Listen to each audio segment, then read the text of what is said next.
For today's page, I want to do one where I move through it fairly quickly, and I've decided to use a photo collage. And so my sketch is very simple. I have my photo collage, some journaling, a title, and just a couple of embellishments. And we may break up the background with a couple of different papers. To create the photo collage, I used my photo processing at Walmart. You could, of course, print this on your own. And I know that Walgreens offers this option, and probably some of the other photo processors as well. The way that I did this is I took my 4x6 photos, I uploaded them to Walmart.com, and I selected those particular photos as the ones that I wanted to be in my collage. When you go to start through the printing process, it will very often ask you if you want a photo collage, or you can select the photos and choose the photo collage option. Whenever you do that, it will arrange your photos in however arrangement that it likes, but you will get a little button on the screen that says Shuffle Photos. So I clicked on the Shuffle Photo button 2 or 3 times until I got an arrangement that suited me.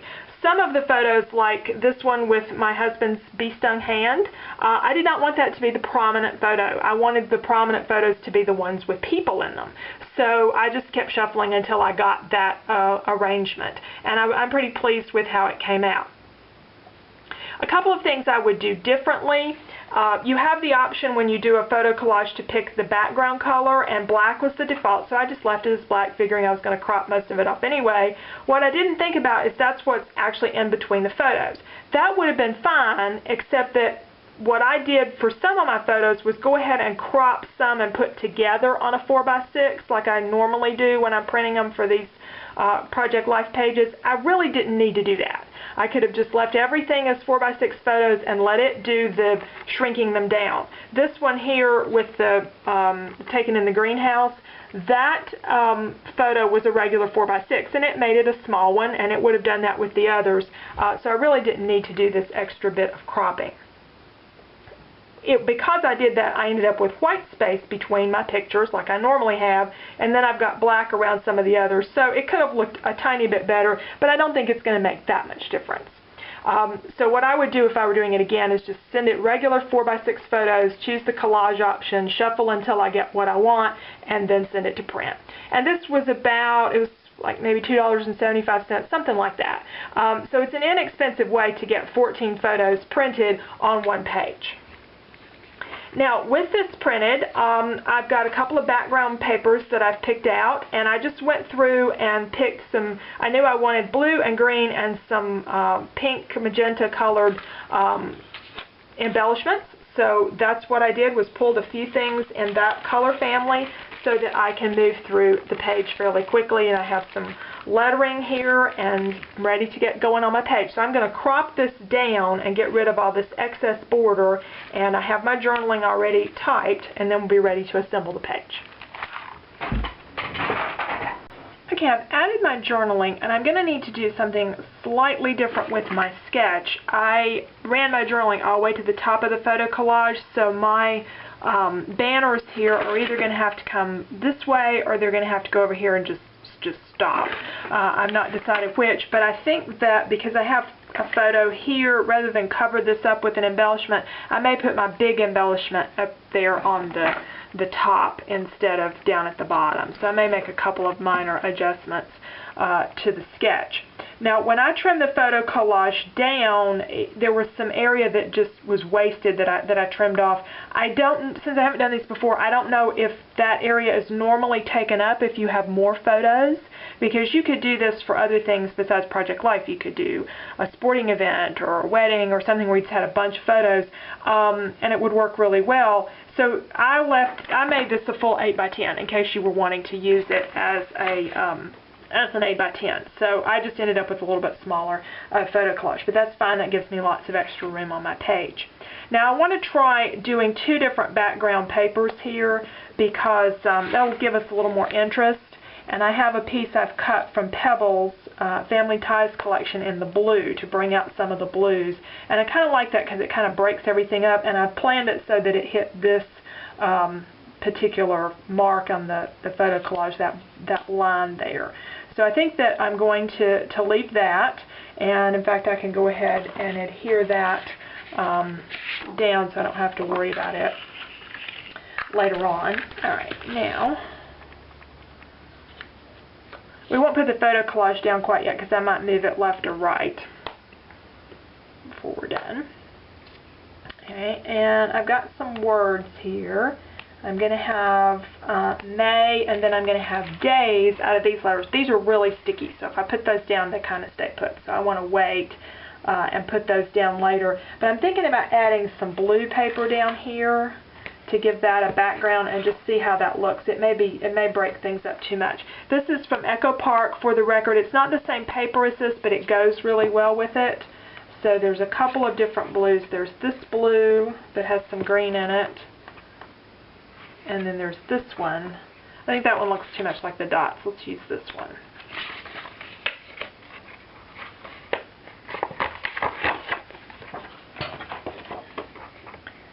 And make a little banner to go across there so I have somewhere for May to rest. Yeah, kind of like that. Alright, do I want it to be... Let's go ahead and do it. The way I do a banner is I come, this is 1.5 inches over, so I'm going to come 3/4 of an inch up and go halfway, so 3/4 of an inch, and then I'm just going to trim over from the point over to the dot. And I'm working on the back side so you don't see my marks. Okay. Now, do we want it to come this way, or do we want it to go this way, which is the way the sketch shows it, is going that direction. I think I like it this way. I don't know, May might show up better on that than it does on here. And I kind of like the blue there, so let's stick with that. And well, let's see what else we're going to need. Another thing I want to use is this trim. I know I want to put some of it up here. And I have this paper that I could put up there. That's a possibility. I'll put a little bit of this back there. Those are thoughts. Oh, and there was something I wanted to put in the middle. I had some stickers here that I was thinking about doing, if I put two papers together, putting an edge here. So I've got a couple of things. I've got this one, the little rickrack edge. That one's awfully small. Happy. Do happy.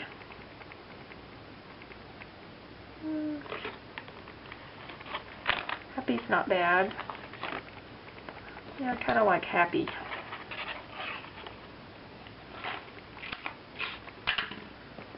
Tuck in this in.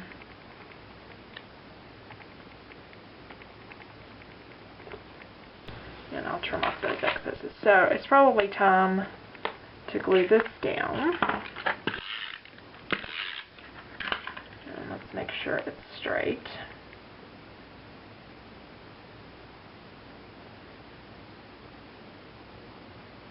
Yes, it is remarkably straight. You can kind of tell from the polka dots here too. Okay.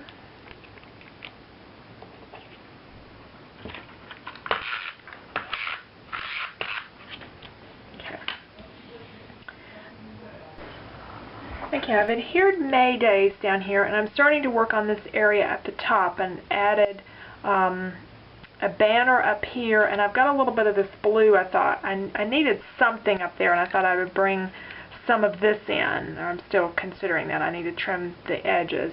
I have this design that came out of My Mind's Eye Brad Pack, and it needs to be a little bit bigger, so I punched a couple of green flowers using this old flower punch, and I just went to my green scrap drawer and pulled out a couple of papers, and I'm going to put these together with this.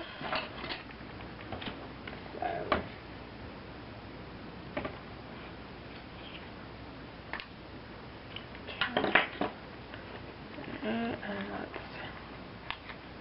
that looks. They need a bigger brad. Okay.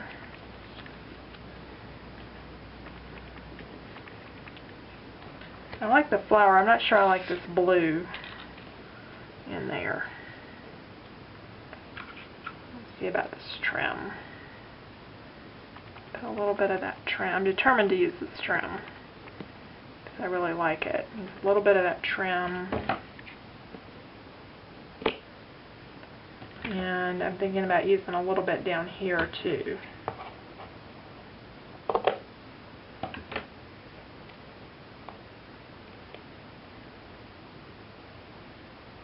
Like that, you know, like that. I don't know if I need anything more there or not. Feels like it needs something. I may get into my trim stash. The other thing I've thought about doing is adding some green brads down here. Just bring a little bit more, a few more little brads right across there. So I think that's about it. I'm going to glue these things down. I think we'll have our page about finished. Okay, here's our completed page. Let's take a look at the sketch with the photo collage and the journaling. And I did leave the board or banners over here to going this direction, but I added some ribbon instead of another banner and put my big embellishment up here on the top and the title down here, and I added 3 tiny little brads to kind of bring a little bit of green into this, and I took that blue out. I didn't really like that too much. I did use 2 different papers, but I put the seam more towards the top to go along with my photo collage and added just a little bit of sticker going across there. And there's plenty of room here. I mean, I could put additional stickers and things on there, but I think I want to showcase my photos, and as I say, I wanted to make it kind of, a quick page for a couple of weeks of project life. It's gotten to be a busy month, and so I am working on lots of other layouts for a special project coming up in June, so stay tuned for those, and thank you for watching. Please see my blog. There is a PDF that has the sketch, and it has a lot of details about how you can create your photo collage.